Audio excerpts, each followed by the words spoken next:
నమస్తే, welcome to videos news. ముందుగా headlines. విశాఖలో జరగబోయే యోగా డే ఏర్పాట్లను పరిశీలించిన CM Chandrababu Naidu. World book of రికార్డులకు ఎక్కేలా ఏర్పాట్లు పర్యవేక్షించాలని సూచన.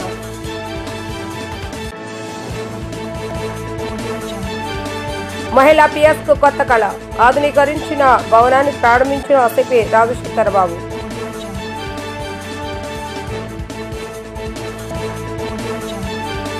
సింగనగర్ అర్బన్ హెల్త్ సెంటర్ లో డయేరియా నియంత్రణపై అవగాహన కార్యక్రమంలో పాల్గొన్న ఎమ్మెల్యే బోండా ఉమ. డయేరియాపై ప్రజలు అవగాహన కల్పించాలని సూచన.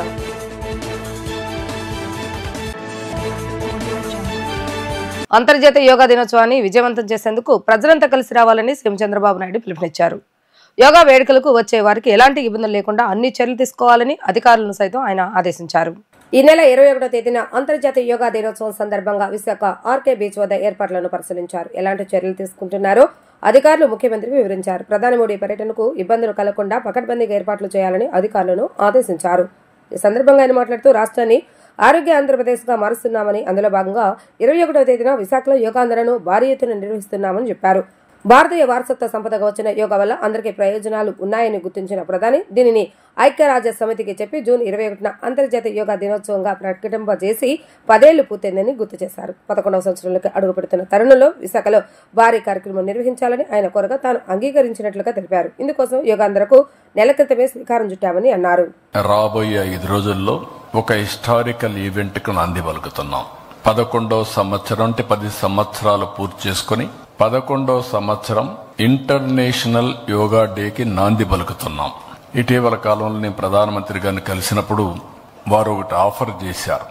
10 సంవత్సరాలైంది యోగా డే జరుపుకుంటున్నాం, విశాఖపట్నం అనువైన ప్రదేశం, అక్కడ మీరు చేయగలుగుతారంటే హ్యాపీగా చేస్తామని చెప్పి నేను ఆమోదించాను. ఎందుకంటే మొట్టమొదటిసారిగా ప్రధానమంత్రి గారు యోగాని గుర్తించడమే కాకుండా యుఎన్ కన్విన్స్ చేసి, యునైటెడ్ నేషన్స్ కన్విన్స్ చేసి యోగా డేని ప్రపంచమంతా కూడా జరుపుకునే విధంగా కార్యక్రమానికి శ్రీకారం చుట్టారు. అప్పటి నుంచి 10 సంవత్సరాలు ప్రమోట్ చేశారు. ఇప్పుడు 11వ సంవత్సరానికి ఎంటర్ అయ్యే ఈ సందర్భంలో విశాఖపట్నం యోగా డేకి అనువైన ప్రదేశం, one of the best city, సుందరమైన నగరం, మంచి నగరం. అలాంటి నగరంలో అంతర్జాతీయ యోగా దినోత్సవం జరుపుకోవడం మనందరికి కూడా ఒక అదృష్టం. భవిష్యత్తులో యోగా అనేది అందరి జీవితాల్లో భాగం కావాలి, వే ఆఫ్ లైఫ్ కావాలి. ఈరోజు రోజు రోజుకు పోటీ ప్రపంచంలో పరిగెత్తున్నాం. టెక్నాలజీ ఏజ్లో బిజీ అయిపోయాం. ఈ టెక్నాలజీలో అయితే సెల్ ఫోన్ లేకపోతే, సెల్ ఫోన్ చూడలేకపోతే ఉండే పరిస్థితి లేదు. ఇవన్నీ కూడా టెన్షన్స్. అదే సమయంలో అనేక విధాలుగా ఆరోగ్య సమస్యలు వచ్చే ఈ సమయంలో దీనికి సరైన మార్గం ప్రివెంట్ హెల్త్కి yoga. There is no second thoughts. ఇది వారు చెప్పిన వెంటనే నేను ఒక 40 రోజుల నుంచి ఏం చేయాలని ఆలోచించాం. 1 మంత్ ఒక ప్రోగ్రామ్ ఇచ్చాం. ఆ ప్రోగ్రామ్ అని ఒక క్రమశిక్షణ ప్రకారం రాష్ట్రం మొత్తం అమలు చేయడానికి ముందుకు పోయాం. ఈరోజు మీరు చూస్తే ఇంతవరకు చరిత్రలో ఎప్పుడూ జరగలేదు. ఒక్క విశాఖపట్నంలో 5 లక్షల మంది యోగా చేయడానికి ఒక వేదికగా ఎంపిక చేసుకున్నాం. సింగిల్ లొకేషన్, 3 లక్షల కంటే ఎక్కువ సింగిల్ లొకేషన్లో ఉంటుంది. విశాఖపట్నం మొత్తం 5 లక్షల మంది యోగా చేయబోతున్నారు. మేల్ ఫిమేల్ అనే వ్యత్యాసం లేకుండా అందరూ కూడా భాగస్వాములు కావాలి. 9వ తరగతి పైన చదివే ప్రతి ఒక్కరు కూడా యోగా ప్రాక్టీస్ చేసే అలవాటు నేర్చుకోవాలి. అందుకని ఇంకొక పక్కన మీరు చూస్తే all ages, all caste, all religions, ఇది అన్ని రిలీజియన్స్ కూడా హెల్త్కు సంబంధించిన విషయం. దీంట్లో అందరు కూడా అపీల్ చేస్తున్నా, ఇది మనందరి వే ఆఫ్ లైఫ్ కావాల్సిన అవసరం ఉంది. దీనికి కూడా మీరు ముందుకు రావాల్సిందిగా అందరినీ కోరుతున్నా. విజయవాడ బందర్ రోడ్లో ఉన్న పాత కంట్రోల్ రూమ్ భవనంలో ఆధునీకరించిన మహిళా పోలీస్ స్టేషన్ ను నగర పోలీస్ కమిషనర్ ఎస్వి రాజశేఖర్ బాబు ప్రారంభించారు. మహిళలు బాలికల రక్షణ కోసం ప్రత్యేకంగా మహిళా స్టేషన్లు ఏర్పాటు చేశామని, బాధితులకు భరోసా కలిగించే విధంగా వ్యవహరించాలని కమిషనర్ సూచించారు. విజయవాడ బందరోడ్లో ఉన్న పాత కంట్రోల్ రూమ్ భవనంలో ఆధునిక సౌకర్యాలతో పునర్నిర్మించిన మహిళా పోలీస్ స్టేషన్ నగర పోలీస్ కమిషనర్ ఎస్ఐ రాజశేఖర బాబు ప్రారంభించారు. ఈ స్టేషన్లో అధికారుల గదులు, కోర్ట్ రూమ్, రిసెప్షన్, మహిళా help desk, counselling centre, anti human traffic విభాగం, చిన్నారుల కోసం చైల్డ్ ఫ్రెండ్లీ ప్లే కార్నర్ వంటి విభాగాలు ఏర్పాటు చేశారు. ప్రారంభోత్సవ కార్యక్రమంలో డీసీపీలు KGV Saritha, Thirumaleshwar Reddy, ఏబీటీఎస్ Udayarani, Krishnamurthy Naidu, SVD Prasad, ADCP Prasanna Kumar, ఏసీపీలు Lata కుమారి, శవంతరాయ్, పవన్ కుమార్ తో సహా పలువురు అధికారులు, సిబ్బంది పాల్గొన్నారు. ఈ సందర్భంగా కమిషనర్ మాట్లాడుతూ మహిళలు బాలికల రక్షణ కోసం ప్రత్యేకంగా మహిళా స్టేషన్ ఏర్పాటు చేస్తామని, బాధితులకు భరోసా కలిగించే విధంగా వ్యవహరించాలని సూచించడం జరిగింది. నేరస్తులకు కఠిన శిక్ష పడేలా టెక్నాలజీ ఆధారంగా సాక్ష్యాలు సేకరించాలని, నేరం రుజువైతే 24 గంటల్లోనే నిందితులను గుర్తించేలా చర్యలు తీసుకోవాలని పేర్కొన్నారు. తల్లిదండ్రులు, డాక్టర్ల సూచనల మేరకు పిల్లలను డయేరియా, మలేరియా వంటి సీజనల్ వ్యాధుల బారిన పడకుండా జాగ్రత్తగా చూసుకోవాలని సెంట్రల్ ఎమ్మెల్యే బొండా ఉమా సూచించారు. డయేరియాపై ప్రజలు అవగాహన కల్పించాలని అన్నారు. చిన్నారులో విరేచనాల వల్ల జరిగే అనారోగ్యాల మరణాలు తగ్గించడమే అవగాహన కార్యక్రమం యొక్క ముఖ్య ఉద్దేశమని ఎమ్మెల్యే పేర్కొన్నారు. సెంట్రల్ నియోజకవర్గంలోని సింగనగర్ అర్బన్ హెల్త్ సెంటర్లో డయేరియా నియంత్రణపై అవగాహన కార్యక్రమం సోమవారం నిర్వహించారు. ఈ కార్యక్రమంలో ముఖ్య అతిథిగా ప్రభుత్వ విప్ విజయవాడ సెంట్రల్ శాసనసభ్యులు బోండా ఉమామహేశ్వర పాల్గొని డయేరియాపై ప్రజలు అవగాహన కల్పించే పోస్టును ఆవిష్కరించారు. ఈ సందర్భంగా ఆయన మాట్లాడుతూ కేంద్ర ఆరోగ్య కుటుంబ సంక్షేమ మంత్రిత్వ శాఖ సహకారంతో రాష్ట్ర వ్యాప్తంగా జూన్ 16 నుంచి 31వ తేదీ వరకు ఈ కార్యక్రమాన్ని నిర్వహిస్తున్నట్లుగా తెలిపారు. చిన్నారులో విరేచనాల వల్ల కలిగే అనారోగ్యాలు, మరణాలు తగ్గించడమే దీని ప్రధాన ఉద్దేశమని ఎమ్మెల్యే పేర్కొన్నారు. ఇందులో భాగంగా ఆశా వర్కర్లు, ఏఎన్ఎంలు ఇంటింటికి వెళ్లి రాష్ట్ర వ్యాప్తంగా దాదాపు 34.56 లక్షల మంది చిన్నారులకు ఓఆర్ఎస్ ప్యాకెట్లు, జింక్ టాబ్లెట్లు పంపిణీ చేస్తున్నారని చెప్పారు. మహిళా శిశు సంక్షేమ శాఖ, గ్రామీణాభివృద్ధి శాఖలతో సమన్వయం చేసుకుంటూ వైద్య శాఖ ఈ కార్యక్రమాన్ని విజయవంతంగా అమలు చేస్తుందని అన్నారు. ప్రభుత్వం ప్రజల ఆరోగ్యం పట్ల అన్ని రకాల శ్రద్ధలు తీసుకుంటా ఉంది. ముఖ్యంగా సీజనల్ వ్యాధులు ఏదైతే సీజన్లు మారుతున్నప్పుడు చిన్నపిల్లలకి అనేక రకమైనటువంటి అంటువ్యాధులు, అనారోగ్యకరమైనటువంటి ఆహారం తిన్నా, మంచినీళ్ళు తాగినా, ముఖ్యంగా అతిసార అంటే డయేరియా, విరోచనాలు, దాంతో ఆ చిన్నపిల్లలు తట్టుకోలేనటువంటి పరిస్థితి వస్తుంది. ఇవాళ ప్రైమరీ హెల్త్ కేర్ సెంటర్స్లో అన్ని రకాలుగా జాగ్రత్తలు తీసుకుంటా ఉన్నాం. అంటే దాదాపు 70 రకాల మెడిసిన్స్ ఇక్కడ ఉచితంగా ప్రజలకి, అది షుగర్ కానీ, బీపీ కానీ, లేదా విటమిన్ డెఫిషియన్సీ కానీ, మలేరియా కానీ, ఫీవర్లు కానీ, వైరల్ ఫీవర్స్ కానీ అన్నిటికి మెడిసిన్స్ రెడీగా పెట్టాం. క్వాలిఫైడ్ డాక్టర్లు, నర్సులు అందరూ కూడా ఇక్కడ ఉంటూ ఉన్నారు. అలాగే ల్యాబొరేటరీ కూడా బ్లడ్ టెస్టులు, అన్ని రకాల బ్లడ్ టెస్టులు కూడా ఇక్కడ పెట్టి వాళ్ళకి ఏ ఇబ్బంది లేకుండా చూసుకుంటూ ఉన్నాం. ప్రజలకు కూడా విజ్ఞప్తి చేస్తూ ఉన్నాం. అన్ని రకాలుగా మీకు ప్రభుత్వం సౌకర్యవంతంగా మీకు దగ్గరలోనే ప్రతి డివిజన్లో, సెంట్రల్ నియోజకవర్గంలో 17 ప్రాథమిక ఆరోగ్య కేంద్రాలు ఉన్నాయి. మీకు దగ్గరలో పెట్టాం. అన్ని రకాలుగా ఫెసిలిటీస్ పెట్టాం. ఈ సేవలు ఉపయోగించుకోండి. ప్రైవేట్ హాస్పిటల్స్కి వెళ్ళి 500 రూపాయల కన్సెషన్ ఫీజులు ఇచ్చి వాళ్ళు పెట్టే ఇబ్బందులకు ఇదవ్వకుండా, డబ్బులు పోగొట్టుకోకుండా అన్ని రకాలుగా ఇక్కడి నుంచి ఏమన్నా ఇబ్బందులు ఉంటే ఇంకా వీళ్ళు పైన సూపర్ స్పెషాలిటీ హాస్పిటల్ ఉంది మనకి, సూపర్ స్పెషాలిటీకి రిఫరల్ రాస్తారు. అక్కడికి వెళ్తే అక్కడ ఇంకా పెద్ద డాక్టర్లు ఉంటారు. అంటే అన్ని రకాలుగా మీకు ఇవాళ ఎయిమ్స్ని కూడా గతంలో మనమే ఈ ప్రభుత్వంలోనే ఎయిమ్స్ని కూడా తీసుకొచ్చాం. ఎయిమ్స్ను మించినటువంటి హాస్పిటల్ భారతదేశంలోనే లేదు. అలాంటిది మనకి తాడేపల్లిలో, మనకి మంగళగిరి దగ్గర ఎయిమ్స్ హాస్పిటల్ కూడా వచ్చింది. అంటే ప్రజల ఆరోగ్యం పట్ల రాష్ట్ర ప్రభుత్వం చిత్తశుద్ధితో అన్ని రకాల జాగ్రత్తలు తీసుకుంటా ఉంది. మీకోసం అన్ని రకాలుగా ఉచితంగా వైద్యం చేయడానికి సిద్ధంగా ఉన్నాం. కాబట్టి ఈ సేవలను ఉపయోగించుకోమని తల్లిదండ్రులు, డాక్టర్లు చెప్పినటువంటి సూచనలు పాటించవై అందరూ కూడా జాగ్రత్తలు, పిల్లల్ని డయేరియా, అలాగే వైరల్ ఫీవర్స్ ఇట్లా బారిన పడకుండా చూసుకోవాల్సిన జాగ్రత్తలు తీసుకోమని విజ్ఞప్తి చేస్తాం. ముఖ్యమంత్రి నారా చంద్రబాబు నాయుడు సూచనల మేరకు తెలుగుదేశం శ్రేణులు జోగి రమేష్ పట్ల సంయమనం పాటిస్తున్నామని కృష్ణా జిల్లా మైలవరం ఎమ్మెల్యే వసంత కృష్ణ ప్రసాద్ అన్నారు. గతంలో మాదిరి జోగి రమేష్ మరోసారి చంద్రబాబు నాయుడుపై ప్రేలాపనలకు పాల్పడితే ఈసారి ఎవరు ఆపినా ఆగబోమంటూ తీవ్ర స్థాయిలో హెచ్చరికలు జారీ చేశారు. అమరావతిపై జోగి రమేష్ చేసిన వ్యాఖ్యలు అసంబద్ధమని, వైసీపీ వారికి రాజధానిపై ఉన్న చిత్తశుద్ధి గత 5 ఏళ్లలో అందరూ చూశారని వసంత కృష్ణ ప్రసాద్ ఎద్దేవా చేశారు. మాజీ మంత్రి జోగి రమేష్ ఇటీవల చేసిన వ్యాఖ్యలపై ఎమ్మెల్యే వసంత కృష్ణ ప్రసాద్ తీవ్రంగా స్పందించారు. చంద్రబాబు నాయుడు ఇంటిపై దాడి చేయాలన్న ధైర్యం ఎవరికైనా ఉందా అని ఆయన ప్రశ్నించారు. సీఎం చంద్రబాబు నాయుడు తమకు సంస్కారవంతంగా ఉండాలని, కక్షపూరిత చర్యలకు దూరంగా ఉండాలని సూచించారని తెలిపారు. అదే కారణంగా తాము నిగ్రహంతో హుందాగా వ్యవహరిస్తున్నామని చెప్పారు. తొలి రోజే స్పందించి ఉండేవారైతే జోగి రమేష్ ఇంటి పరిస్థితి మరోలా ఉండేదని వ్యాఖ్యానించారు. జోగి రమేష్ గతంలో చేసిన తప్పునే మళ్లీ చేయాలన్న ఉద్దేశంతో మాట్లాడితే తాము చంద్రబాబు నాయుడు, పవన్ కళ్యాణ్ సూచనలు కూడా పక్కన పెట్టేందుకు వెనకాడమని స్పష్టం చేశారు. వెనుక నోటికి ముందు వీపు బతిమలాడుతుంది అంటూ సూత్ర వ్యాఖ్యలను ఉదాహరించారు. జోగి రమేష్ కు గౌరవంతో హెచ్చరిస్తున్నామని, ఎక్కడైనా అసంబద్ధమైన వ్యాఖ్యలు, ఆరోపణలు మానుకోవాలని వసంత హితవు పలికారు. మేము ఎందుకంటే చంద్రబాబు నాయుడు గారు తొలి శాసనపక్ష సమావేశంలో ఒకటే మాట చెప్పారు, మీరు ఎవరి మీద కన్నా తగులుకెళ్ళినా, ఏ మహిళ పట్ల అసభ్యంగా మాట్లాడినా, దురుసు ప్రవర్తన చేసినా నేను సహించను, మీరు హుందాగా ఉండండి, మహిళలను కించపరచొద్దు, గౌరవప్రదంగా ఉండండి అని చెప్పారు. మేము చాలా గౌరవప్రదంగా ఉంటున్నాం. మేము గనక తలుచుకొని ఉంటే రాష్ట్రంలో 164 సీట్లతో అధికారంలోకి వచ్చిన తొలి రోజే జోగి రమేష్ ఇల్లు నామరూపాలు లేకుండా పోయేది.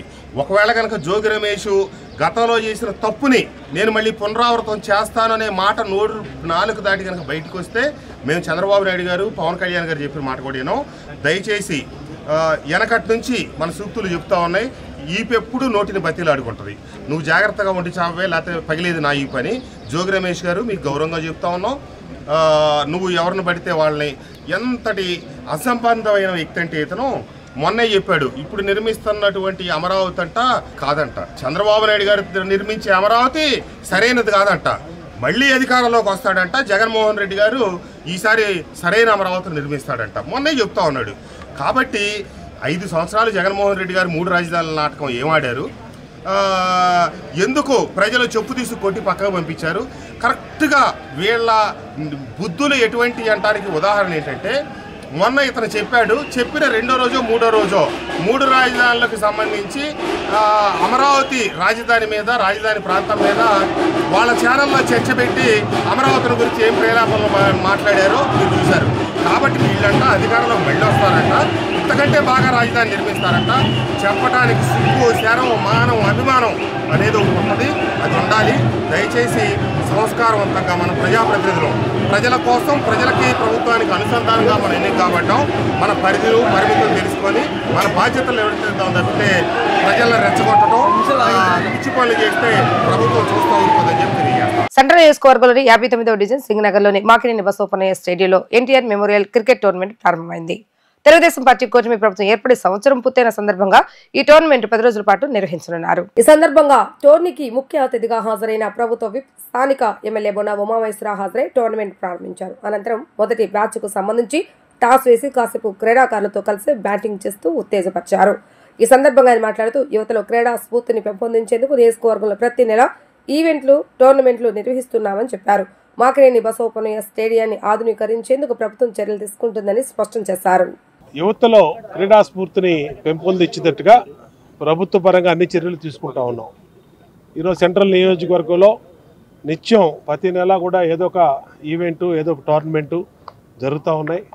వివిధ ఈవెంట్స్లో మా పార్టీ నాయకులు ఈరోజు తెలుగు యువత సెంట్రల్ నియోజకవర్గ అధ్యక్షుడు మా తమ్ముడు జైపాలు, అలాగే ఎస్సీసీఎల్ అధ్యక్షుడు వేలుపుల్ రాజేషు, అలాగే మైనార్టీ సెల్ అధ్యక్షుడు భాష, ఇలా ఆధ్వర్యంలో ఈరోజు మాకినేని బసవపున్నయ్య స్టేడియంలో క్రికెట్ లీగ్ టోర్నమెంట్ని ఈరోజున ప్రారంభించుకున్నాం. ఇప్పుడే దాదాపు 40 టీంలు వచ్చినాయి.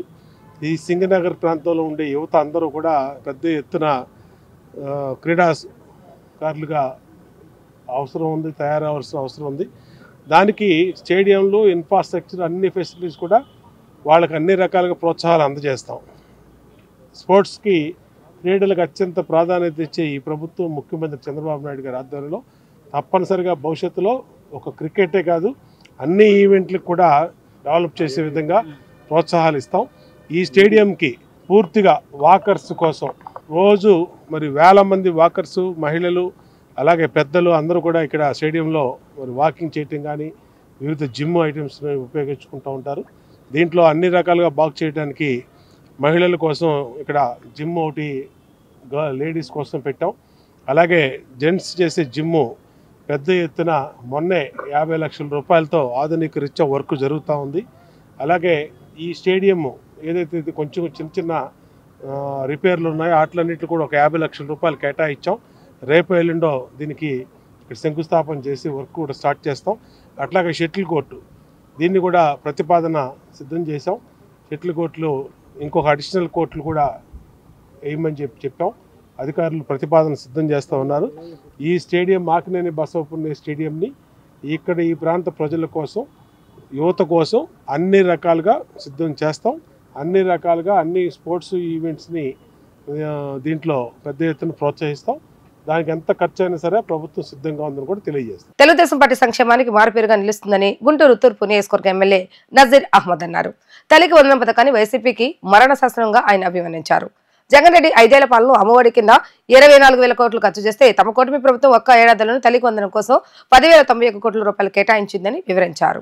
తెలుగుదేశం పార్టీ సంక్షేమానికి మారుపేరుగా నిలుస్తుందని గుంటూరు తూర్పు నియోజకవర్గ ఎమ్మెల్యే నజీర్ అహ్మద్ అన్నారు. మంగళగిరిలోని తెలుగుదేశం పార్టీ కేంద్ర కార్యాలయంలో సోమవారం నాడు ఆయన విలేకరులతో మాట్లాడుతూ కూటమి ప్రభుత్వం అమలు చేస్తున్న తల్లికి వందన పథకం ద్వారా రాష్ట్ర వ్యాప్తంగా ప్రతి ఇంటా పండగ వాతావరణం నెలకొందని తెలిపారు. పాఠశాలలు తెరిచిన తొలి రోజే 4.80 లక్షల మంది విద్యార్థుల తల్లుల ఖాతాల్లోకి 718.95 కోట్లు జమ చేస్తామని, విద్యార్థులకు స్కూల్ కిట్స్, బ్యాగ్స్ అందజేస్తామని తెలిపారు. మంత్రి నారా లోకేష్ చొరవతో ఇది సాధ్యమైందని, ఇది ఒక రికార్డ్ అని కొనియాడారు. గత వైసీపీ ప్రభుత్వం పిల్లలను చదివించే విషయంలో నిర్లక్ష్యం వహిస్తే ఈ పథకం ద్వారా ముఖ్యమంత్రి నారా చంద్రబాబు నాయుడు విద్యార్థులందరినీ చదివించాలని ప్రోత్సహిస్తున్నారని నజీర్ అహ్మద్ వివరించారు. తల్లికి వందనం పథకాన్ని వైసీపీకి మరణ శాసనంగా ఆయన అభివర్ణించారు. జగన్ రెడ్డి 5 ఏళ్ల పాలనలో అమ్మఒడి కింద 24,000 కోట్లు ఖర్చు చేస్తే తమ కూటమి ప్రభుత్వం ఒక్క ఏడాదిలోనే తల్లికి వందనం కోసం 10,091 కోట్లు కేటాయించిందని వివరించారు. ఇంట్లో ఎంతమంది పిల్లలుంటే అంతమందికి ఒక్కొక్కరికి 13,000 రూపాయల చొప్పున ఆర్థిక సహాయం అందజేస్తున్నామని, కొందరు 5 పిల్లలున్న తల్లులకు 65,000 రూపాయలు, ఒక్క కుటుంబంలోనే 12 మంది పిల్లలకు 1,56,000 రూపాయలు కూడా జమ చేశామని నజీర్ అహ్మద్ పేర్కొన్నారు. గత ప్రభుత్వం ఒకరికే పరిమితం చేసి మోసం చేసిందని ఆరోపించారు. పేదరికం లేని సమాజ నిర్మాణమే లక్ష్యంగా చంద్రబాబు నాయుడు P4 విధానాన్ని అమలు చేస్తున్నారని అన్నారు. గతంలో కేవలం 42 లక్షల మందికే అమ్మఒడి అందిందని, తల్లికి వందనం ద్వారా 67.27 లక్షల మంది విద్యార్థులకు లబ్ధి చేకూరుతుందని వివరించారు. తల్లికి వందనం ప్రతి ఇంట్లో కూడా ఈరోజు అందినటువంటి ప్రతి ఇంట్లో కూడా సంబరాలు చేసుకుంటున్నటువంటి పరిస్థితులు ఉన్నాయి. ప్రతి కుటుంబానికి కూడా ఆర్థిక బాసటగా నిలుస్తున్నటువంటి పథకం తల్లికి వందనం. ఈరోజు ఏ పిల్లవాడిని చదివిస్తావని చెప్తూ గతంలో జగన్మోహన్ రెడ్డి గారి పరిపాలన సాగితే ప్రతి పిల్లవాడిని కూడా చదివించండి అంటూ ఈరోజు చంద్రన్న పరిపాలన కొనసాగుతున్నటువంటి పరిస్థితులు రాష్ట్ర ప్రజలు ఒకసారి ఆలోచించాలని చెప్పి ఈ సందర్భంగా కోరుతా ఉన్నా. 24,000 కోట్ల రూపాయల ఖర్చు చేసినటువంటి పరిస్థితి ఉంటే ఈరోజు మన ప్రభుత్వం ఒక్కసారే 10,000 కోట్ల రూపాయలు ఈరోజు తల్లికి వందనం కార్యక్రమం కోసం ఇచ్చినటువంటి పరిస్థితులు, ఎన్నికల హామీల్ని ఒక్కొక్కటిగా నెరవేరుస్తున్నటువంటి కూటమి ప్రభుత్వాన్ని ప్రజలు ఈరోజు ప్రతి ఒక్కరు కూడా మెచ్చుకుంటున్నటువంటి పరిస్థితులు ఉన్నాయి.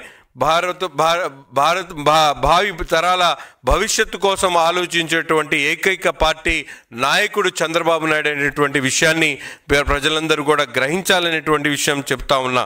అంతేకాకుండా కన్న తల్లిదండ్రుల్లాగా స్కూల్స్ మొదలవక ముందే స్కూల్లో పిల్లవాడిని చదివించాలి, వారికి కావాల్సినటువంటి పుస్తకాలు, వారికి కావాల్సినటువంటి యూనిఫామ్స్, వారికి కావాల్సినటువంటి బ్యాగులు సమకూర్చేటువంటి కార్యక్రమాన్ని గౌరవ విద్యాశాఖ మంత్రి 3 నెలల్లోనే స్కూల్స్ మొదలయ్యేటువంటి మొదటి రోజునే స్కూల్ కిట్లన్నీ కూడా పంపించేటువంటి కార్యక్రమంతో పాటు ప్రతి ఒక్క తల్లి విద్యకు పిల్లవాడి దూరం కాకూడదనేటువంటి ఆలోచన ఏ విధంగా అయితే తల్లిదండ్రులు చేస్తారో అదే ఆలోచనతో మొదటి రోజునే ప్రతి కుటుంబానికి కూడా ప్రతి పిల్లవాడికి కూడా విద్య కోసం అందించినటువంటి తల్లికి వందనం కార్యక్రమం అనేటువంటి విషయాన్ని చెప్తా ఉన్నా. ప్రధాని మోడీ పర్యటన ఏర్పాట్లపై మంత్రి నారాయణ సమీక్ష సమావేశాన్ని నిర్వహించారు.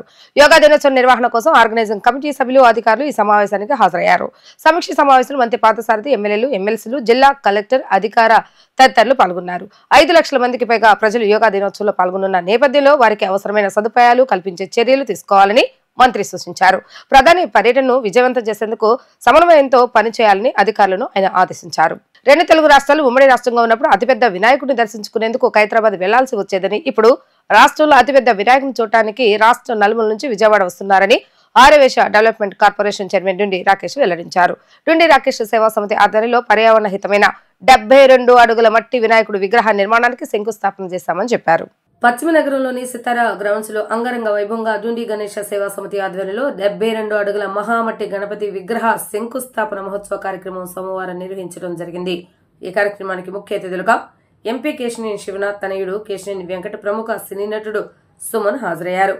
ఈ సందర్భంగా వారు మాట్లాడుతూ గణపతి విగ్రహ శంకుస్థాపన కార్యక్రమంలో పాల్గొనడం సంతోషంగా ఉందన్నారు. డుండి రాకేష్ మాట్లాడుతూ అమరావతి రాజధాని నిర్మాణం ఎలాంటి విఘ్నాలు లేకుండా త్వరగా పూర్తి కావాలని గణపతిని వేడుకున్నట్లుగా తెలిపారు.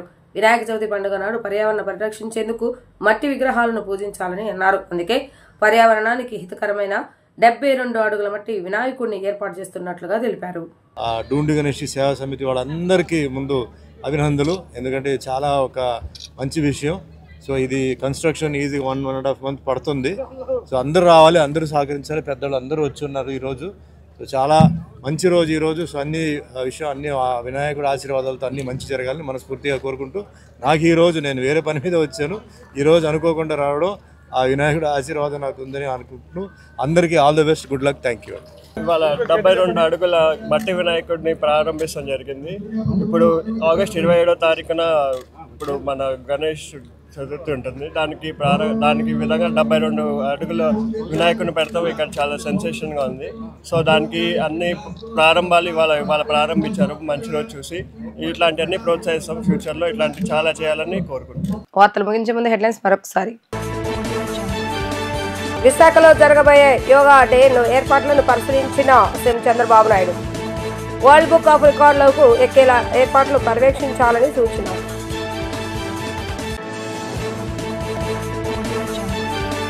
మహిళా పిఎస్ కు కొత్త కళ, ఆధునీకరించిన భవనాన్ని ప్రారంభించిన సిపి రాజశేఖర్ బాబు.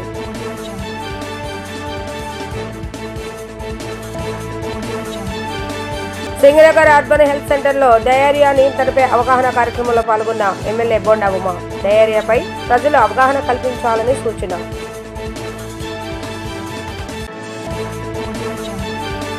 ఇవి రోజు వార్తా విశేషాలు. మరల తిరిగి ప్రసారం వార్తలు మళ్ళీ కలుద్దాం. అంతవరకు సెలవు, నమస్కారం.